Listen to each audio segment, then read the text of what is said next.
দেখুন, বিজেপির নতুন রাজ্য সভাপতি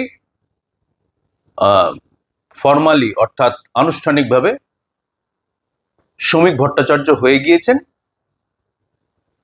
কিন্তু শ্রমিক যেদিনকে দায়িত্ব নিলেন, সেদিনকে দুটো দৃশ্য বিজেপির আসল পরিস্থিতিটাকে ব্যাখ্যা করে দিয়েছে।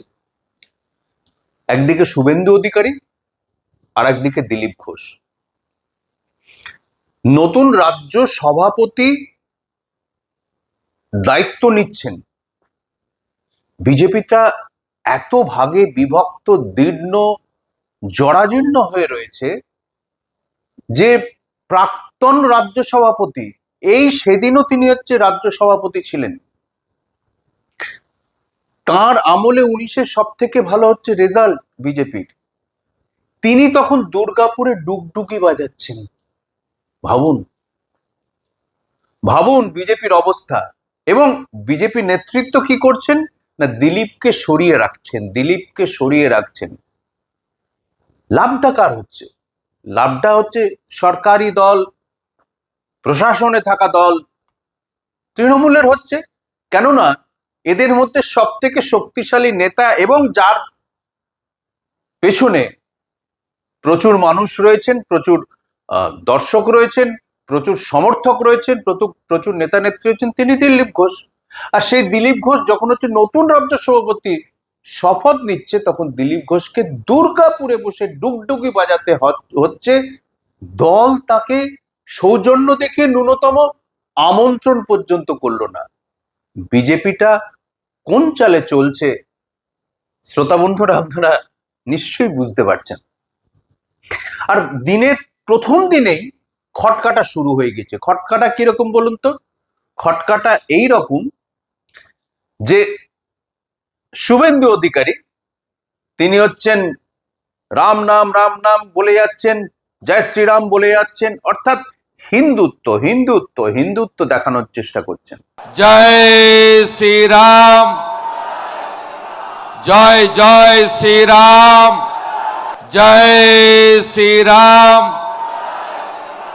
জয় জয় শ্রীরাম। আর শ্রমিক কি বলছেন? শ্রমিক বলছেন যে না, আমরা মুসলিম বিরোধী নই, আমরা সর্বধর্ম সমন্বয়ের মধ্যে দিয়ে যাব। আজকে সংখ্যালঘুদের বুঝতে হবে যে বিজেপির লড়াই সংখ্যালঘুর বিরুদ্ধে নয়, বিজেপির লড়াই কোনো মুসলমানের বিরুদ্ধে নয়। হ্যাঁ, আমরা লড়াই করছি আপনাদের বিরুদ্ধে, কারণ আপনাদের বাড়ির ছেলেরা যারা হাতে পাথর নিয়ে ঘুরছে, আমরা ওই পাথরটাকে কেড়ে নিয়ে ওখানে বই ধরিয়ে দিতে চাই। যারা তলোয়ার নিয়ে রাস্তায় নেমেছে, আমরা ওই তলোয়ার কেড়ে নিয়ে তাদের হাতে কলম ধরিয়ে দিতে চাই। এই লড়াই বিজেপির লড়াই, এটা পশ্চিমবঙ্গে বিজেপি করে দেখা।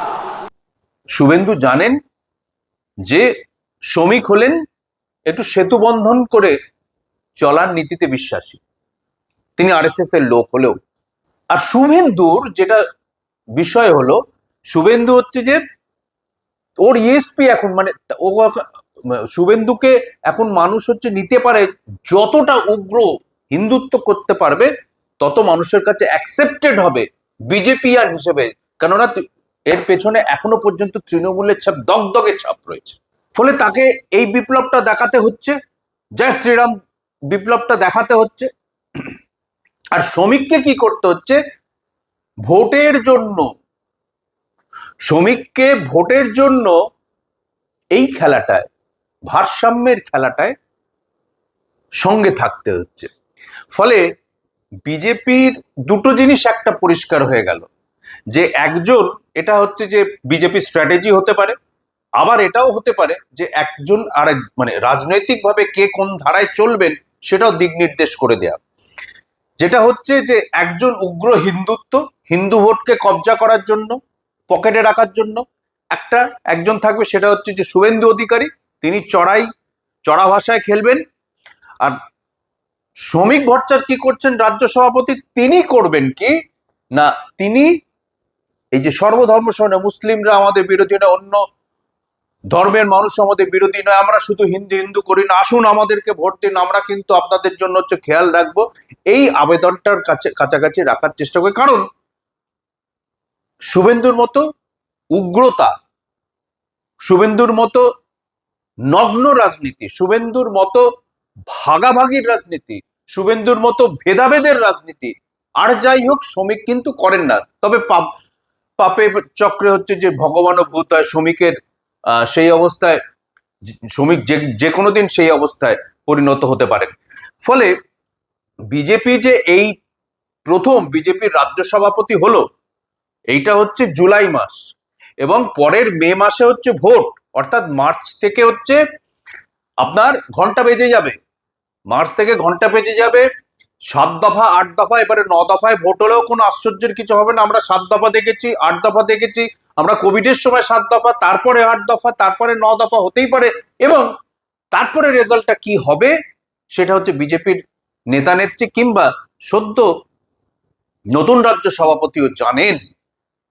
কিন্তু দায়িত্ব নেওয়ার প্রথম দিনই দুটো বিষয় পরিষ্কার হয়ে গেল। দিলীপ ঘোষকে সাইড লাইনের বাইরে রেখে বিজেপি ভালো ফল করতে পারবে তো? সবচেয়ে জনমনোহরণকারী যদি কারোর ইমেজ থাকে সেটা নিশ্চিতভাবে দিলীপ ঘোষ, নিশ্চিতভাবে দিলীপ ঘোষ। তাকে বাইরে রেখে শ্রমিক সফল হবেন নাকি তিনি হচ্ছে তাকে ডেকে নিয়ে এসে হচ্ছে যে রাখবেন পুরো রাজ্য কমিটির মধ্যে, বা তিনি এই যে পুরো এই যে পশ্চিমবঙ্গে ভোট এগিয়ে আসছে তার মধ্যে রাখবেন? নিশ্চিতভাবে শুভেন্দু চাইবেন না, কেননা দিলীপের ছায় শুভেন্দু ক্রমশ ঢাকা পড়ে যাবেন, এটা বাস্তব। আবার শ্রমিক তার সাফল্য, সভাপতি হিসেবে নিজের সাফল্য ধরে রাখার জন্য যদি একটু হচ্ছে মস্তিষ্ককে হচ্ছে যে একটু উর্বরতা দিয়ে হচ্ছে যে একটু যদি সার দেন, তাহলে হচ্ছে তিনিও জানেন, তাহলে একটা পরিষ্কার হয়ে যাবে যে যদি রাজ্য সভাপতি হিসেবে সফল হতে হয় তাহলে কিন্তু সঙ্গে দিলীপ ঘোষকে রাখতে হবে, ফুল ফর্মে দিলীপ ঘোষকে রাখতে হবে, ফুল ফর্মে খেলতে দিতে হবে। যদি যদি গতবারের নির্বাচনের যে ফল হয়েছিল তার থেকে হচ্ছে একটু এগিয়ে থাকতে হয়। ফলে এই যদি রয়েছে, কিন্তু রয়েছে এবং এই পরিষ্কার অবস্থানগুলো হচ্ছে যে রয়েছে। সভাপতি হিসেবে, রাজ্য সভাপতি হিসেবে শপথ নেওয়ার প্রথম দিনেই শ্রমিকের সামনে শ্রমিক কার্যত দেখিয়ে দিলেন এই মুহূর্তে পরিষ্কারভাবে 3টে ভাগে বিজেপি বিভক্ত। এর বাইরেও নিশ্চিতভাবে আরো রয়েছে, এর মধ্যে দলবদলু বিজেপি রয়েছে, এর মধ্যে রয়েছে যে বিজেপি হচ্ছে ক্রমশ হতাশ হতে হতে হতে কোনো কাজের রেকগনিশন না পেতে পেতে ক্রমশ যারা অন্য দলের দিকে মুখ ঘোরাচ্ছেন তারা রয়েছেন।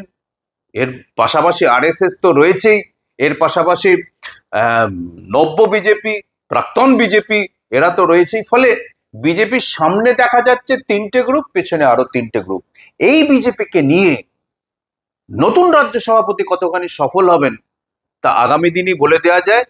একদম যাকে বলে অগ্নি পরীক্ষা, 8 মাস 7-8 মাসে নির্বাচন, অগ্নি পরীক্ষা।